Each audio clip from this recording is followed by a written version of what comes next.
सकाळी लवकर उठून परेश शेटच्या बरोबर पक्या लांब जेलतो. तुम्हाला वाटेल पक्या लांब म्हणजे फिरायला जेलतो, असं काही नाही. परेश शेटचा ना माझा फिश टँकचं दुकान आहे. तर आमची फिश टँकची कावला कापलेली, तर ती कावला आणायला तो जाम लांब. परेश बोलतो जास्ती व्हिडिओ नको जेव्हा लगीन वाचाय. तवऱ्याने अंकल डोम कावल्यासारखा बघतं कपरावरती करून बरं कळला. मग दुकानानं लो फुल भाई स्कॉट जमलेला. आज कुणाल शेट बसले खुर्शीवर रील बघतं. याला काय झालं आता मोतीबिंबाचं ऑपरेशन झाले असा चष्मा लावले. न यो किती किती हसतं पोनो बरं चालले गे याचा जाऊन दे. मग प्रेमला घेतला फिश टँक क्लीन करायला गेलो तो आपण जरा एका दादाचा. मग लिक्विड घेऊन आलो. याचा मासा झालता बिमार. तर मासा बिमार झालता त्याचा टेन्शन घेतले भाईनी ना फुल टेन्शनमध्ये बघत होता. बरं होल जे आता बरा तिथल्या निघलो.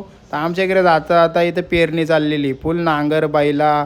त्यावर नानाने आपल्याला बघला ना हसायला लागला, म्हणजे नाना आपल्या व्हिडिओ बघते. बैला बिला बघून लई वारा वाटलेला, कारण आता ट्रॅक्टरच बघायला भेटतं. मग आलो घरा पांजलनी मारला 6. न मग गावठी धावायला लागला. यो आंपर हात नाही वरती करी 6 हां हातवरती गेला. तुम्हाला माहीत आहे का मित्र, आपण भारी भारी मासं आणल्यान आपल्या दुकानात. टोपॅको कोय आणल्यान, मोठ्या साईजच्या कलर विडो आणल्यान. त्याच्यानंतर वरांडा गोल्डफिश, कॅलिको गोल्डफिश, एंजल असं भारी भारी मासं आणता आपण. तुम्हाला पाहिजे असतील तर आपल्या वायला पेट शॉपला व्हिजिट करा. डिस्क्रिप्शनमध्ये लिंकना नंबर दोन्ही आहे, स्क्रीनवर पण नंबर चालू आहे.